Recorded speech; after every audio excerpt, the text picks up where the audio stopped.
Well, my son was 6 months old when he was diagnosed with the flu, and it seemed to be just your standard childhood flu. But after 24 hours, I decided that it didn't seem like he was getting any better, so I took him into Children's Hospital. Once in Children's Hospital, they diagnosed him with a mild case of dehydration, and they gave me an option to either try and take him home and rehydrate him myself, or they would put intravenous fluids into him and rehydrate him there.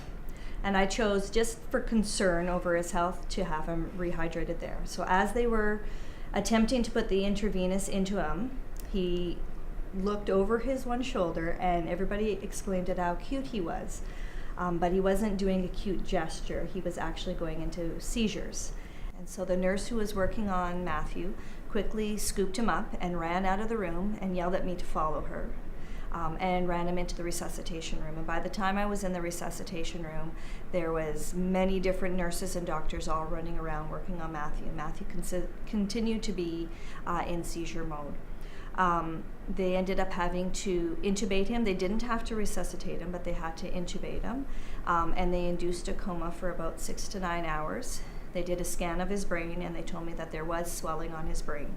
So they could tell me that he would wake up from the coma that they had induced, but they couldn't tell me if there would be any brain damage or any long-lasting effects once he woke up. We could only wait for the 6 to 9 hours and see.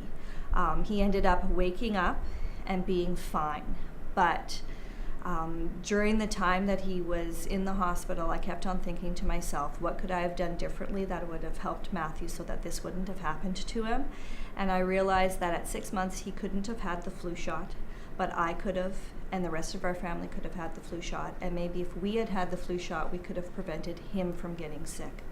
And so I'll never know if that could have been the difference between him having what happened to him happen and him being fine, but it would have made me feel a lot better while in the hospital, knowing that I had done everything that I could have to help my son in that matter. It might not influence you. You might not think that you can get sick from not having the flu shot, but you never know what you could have prevented in people who are less able to fight some sort of a germ like that.